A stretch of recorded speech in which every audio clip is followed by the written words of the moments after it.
This morning I'm really meditating on this and trying to really think about it because I've heard different preachings on it. So it's like, sometimes you make videos, you're like, why am I making a video? Because isn't there 1,000 videos already on YouTube about this? At the same time, maybe your video is the one that somebody sees. Maybe they don't see the other 1,000. But here we are looking at Luke chapter 8, verse 11. Now the parable of the seed is the word of God. The seed is the word of God. And so there's 4 different types of soil in the parable. Let me get my notes where I can see it over my knuckles. It's those who, sorry, there's actually the wayside is the first one, which is the source of the seed, trampled down and devoured. So it doesn't even hit the soil.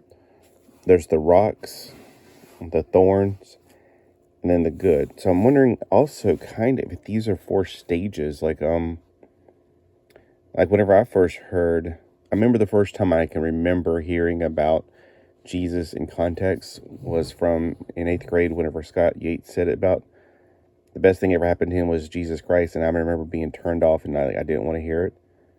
And then later on, I over time, I became softer as the tealing upon my heart kept happening. And I started seeing that maybe these people aren't crazies, they're not kookies, they're not just, I'm not just hearing bad things about, religious people or Christians or whatever you wanted to call them, but I'm actually starting to see the other side of it. And maybe over time, I became more and more toward this. I don't know. I'm thinking about it. So the different types of soil, let me see what you guys think.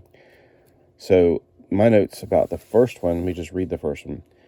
Those by the wayside are the ones who hear, then the devil comes and takes away the word out of the hearts, lest they should believe and be saved. So those that don't even receive and believe, they're just not saved. They hear it, and like 90% of the world, they're like, whatever.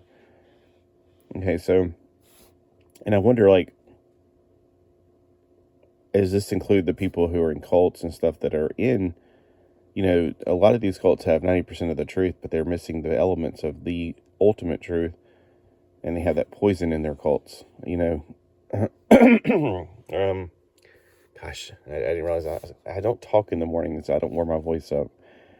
All right, so, and it just makes me wonder, okay, so are these people just don't get saved and that's it, the end?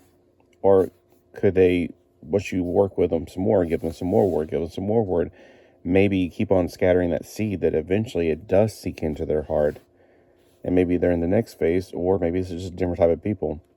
But the ones who are on the rock are those who, when they hear, receive the word with joy, and these have no root, who believe in while they believe for a while, but in a time of temptation fall away. I've met a lot of people like that, and it makes me sad because it's like, gosh, they seem to have loved the Lord. From Tammy to Chris to, I can think of a lot of people that I thought for sure they were living for the Lord. They were on fire. They're out there witnessing. Yeah, even Stephen, it's like, I wasn't trying to make a joke. But, he told me last time I talked to him that he is just, he loves me to death, but he just does not believe. He just cannot believe. And I can see all the things in his past that would give him that root of unbelief, but I just don't understand, But maybe he's one of those people that he received and believed with joy, but, it's kind of like I was in 4th grade. I kind of started to believe that, well, Santa Claus isn't real, blah, blah, blah. Easter Bunny, Tooth Fairy, Jesus. I just kind of threw them all in the same boat and kicked it out of my way because I was like, well, can't see them, don't believe them. Or is it really people who are truly saved and they just don't have the joy of the Lord for them now? Like those old people you see that you think of religious people that sit in church and just, they're just like not happy at all. I don't know. I'm pondering what this is truly. There's so much there that I'm really trying to mull it over in my heart and think about it. Now the ones who fell among thorns are those who, when they have heard, go out and are choked with cares, riches, and pleasures of this life, and bring no fruit to maturity. Again, does this mean that they're not saved, or does it mean that they are saved? I don't know. I mean, I'm trying to really consider the concepts here. But I do think that a lot of us get caught up in cares. I mean, right now I see people that are lighting their hair on fire and running around because the end of the world is here. And I'm like, I don't think they're saved, or maybe they just forgot who they are. I don't know what's in their heart. Riches, a lot of people are, like I said, I used to live in a big house and I live in a small one. I'm better off in a small one. I just feel like it's so much better. Riches can just eat you alive. Pleasures of this life. And, sometimes I sit there and go, I'm just so bad because I bought something, and I bought something that doesn't need to be bought. I don't need a new action figure. I mean, and then I'm like, wait a minute, hold on. I'm comparing apples and oranges. There's people out there that are buying, I don't even like to say this word in my mouth, like hookers and crack and that kind of stuff. And I'm not saying, oh, I'm so much better than them, but I'm going, am I really condemning myself? I mean, I always feel like, oh, I could do so much better, but it's like, am I really just beating myself a little bit too much? I don't know. I just want to make sure that the pleasures of this life don't take me down. So we need to bring fruit to maturity. In other words, like, we need to act upon the word of God. We need to witness. We need to be doing those things. A lot of people, I remember back in the 90s, I remember like there was a lot of controversy over people like MC Hammer, like, is he a Christian? Well, we can't condemn people that are starting off in the ministry. We can't condemn people because they're not as good as us. We're pious. We're better than them. And I felt like that's what I saw a lot of people do. And it's like, you guys grew up in the church. You don't know what it's like to come out of the world. I don't know anything about MC Hammer, but I know for me personally, you guys are seeing me like 5 years down the road. I'm nothing like I was 5 years ago. You should have saw me 5 years ago. I was a hot mess. I mean, seriously, we grow, we mature, we get better. So that's why I kind of wonder if this is a progression, because you see, there's people who like, meh, they don't even care. It doesn't sink into the heart. Then there's people who spring up in joys, and then in temptation, they fall away. Then there's people who are, they just, oh, I just can't deal with it. There's too much going on in this world. And they get stressed out. And then maybe it's just the phases of life. Like you see a lot of older people that are, once you get to a certain age, all these other things are meaningless. Like, I was watching Superman, Adventures of Superman, whenever they thought the end of the world was near, they acted on their base instincts. That woman, Cat Grant, was even going to confession in a Catholic church, confessing all of her sins for being basically a harlot. People were acting on their impulses of either stealing, killing, it doesn't matter because we're all going to die in 55 hours. It's the episode where the asteroid is heading toward Earth, and Superman forgot who he was. So anyway, the meaning of that is that people act on their base instincts, and sometimes the base instincts are good, sometimes they're bad. Like, I thought it was interesting that they actually put that part in there about Kat confessing all of her sins. That even in a time of, like, at the end of the time, she was at first going to just act upon her instincts, which is sex. But then, when it came down to the nitty-gritty, she turned back to faith, which really was interesting. Really interesting. I thought, there's more to this character than just the shallow sexuality that she is.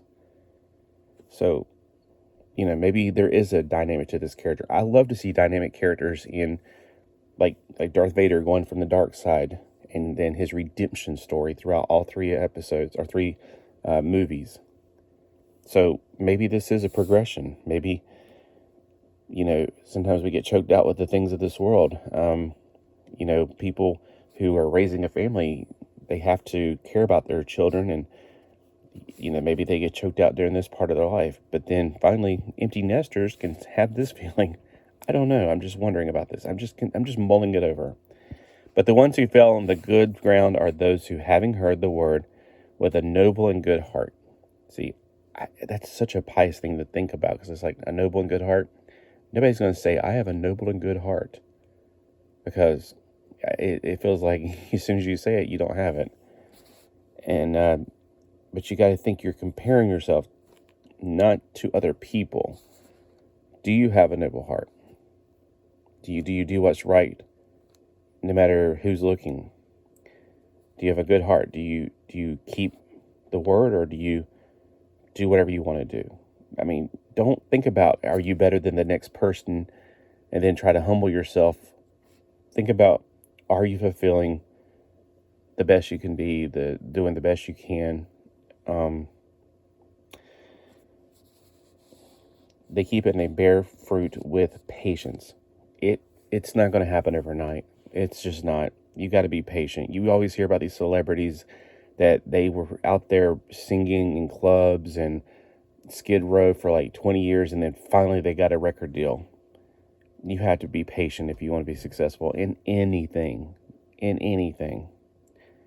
So if you're getting discouraged because of you're in this phase and you're feeling like you're being choked out by the cares or riches and pleasures of this world, keep pressing on. Be patient. Keep on keeping on. Don't give up. If you feel like you're in this phase where you've messed up and now what's the point? I screwed up. I got arrested. I went to prison. Nobody's going to care about what I have to say. They'll just say like, oh, you're a prisoner. Hey, you know who else is a prisoner? Paul. You know who else is a prisoner and executed? Jesus. So next time, there's a lot of people, I can go on and on. Well, yeah, but you don't understand. I murdered somebody, or I committed adultery. You know who else committed adultery and murdered somebody? David. Did he get remembered for that? It's in the Bible. But he was a man after God's own heart. You're like, well, it doesn't sound like it. You have to look at the end result. And you can't see that end result because you're not there yet. None of us are there yet. I'm not there yet. One day, 100 years from now, we will see the way things were in a totally different light. Think back 20 years ago. Were you struggling with something and now you're like, why did I ever struggle with that?